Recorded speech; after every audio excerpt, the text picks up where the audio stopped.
Recently China के ministry of natural resources ने कुछ मैप पब्लिश किए हैं जिसमें वो इंडिया का लद्दाख, अरुणाचल प्रदेश, रशिया का कुछ पार्ट, साउथ चाइना सी में कुछ एरिया क्लेम कर रहा है जिसे 9 डैश लाइन कहा जाता है। देखा जाए तो ये चाइना के 3 वॉरफेयर स्ट्रेटजी का पार्ट है। इसे कार्टोग्राफिक वॉर भी कहा जा सकता है। तो आज हम जानेंगे पर्टिकुलरली 9 डैश लाइन के बारे में।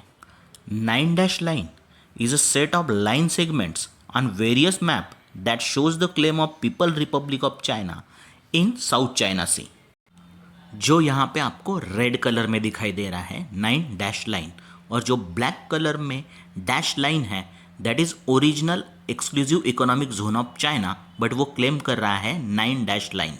चाइना के 9 डैश लाइन क्लेम की वजह से यहाँ पे नंबर ऑफ इम्प्लीकेशंस क्रिएट हो रहे हैं। वन ऑफ द चीज़ है यहाँ पे दैट इज EEZ, फिर है हाई सीज, टेरिटोरियल डिस्प्यूट, और इस EEZ और हाई सीज में मिलने वाले ऑयल एंड नेचुरल गैस, उसके साथ फिशिंग स्टॉक और जो शिपिंग लेन्स है उससे रिलेटेड इश्यूज क्रिएट हो सकते हैं।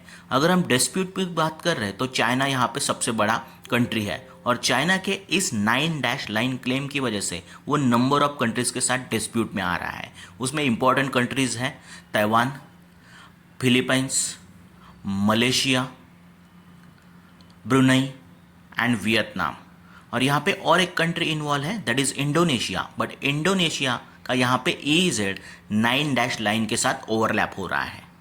तो 9 डैश लाइन के इम्प्लीकेशंस को समझने के लिए हम यहाँ पे देखते हैं कि सभी कंट्रीज़ के EEZ कैसे हैं।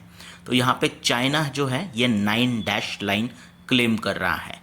इसके बाद सबसे पहले आपको EEZ यहाँ पे दिखाई दे रहा है दैट इज़ वियतनाम, फिर फिलीपींस, फिर मलेशिया के बाद आप यहाँ दिखाई दे रहा है दैट इज ब्रुनई, और इस तरीके से ये EEZ ओवरलैप हो रहे हैं, और EEZ के ओवरलैप की वजह से नंबर ऑफ इम्प्लीकेशंस हो सकते हैं।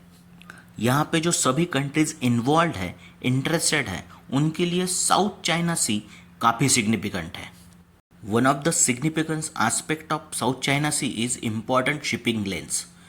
अराउंड वर्ल्ड का 3.37 trillion global trade South China Sea से एनुअली पास हो रहा है। इसी के साथ चाइना के लिए और भी इम्पॉर्टेंट है क्योंकि चाइना का 1/3 ग्लोबल मैरीटाइम ट्रेड इसी रूट से हो रहा है, और 80% of the Chinese energy import and 39.5% of the China's total trade passes through South China Sea. So South China Sea is important for strategic control of important shipping lanes, which is important for trade and important for economy. It is also important for maritime security as the ongoing dispute present challenges for shipping.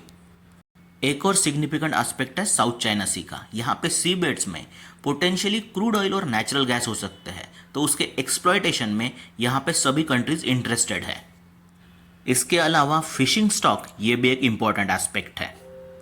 तो ये था overall south China सी का significance. जो south China सी पे control करेगा वो shipping lens, fishing stock और oil and natural gas पे भी कंट्रोल कर सकता है। इसी के साथ इस एरिया में कुछ टेरिटोरियल डिस्प्यूट्स भी है such as Spratly island, Scarborough shoals and Paracel islands.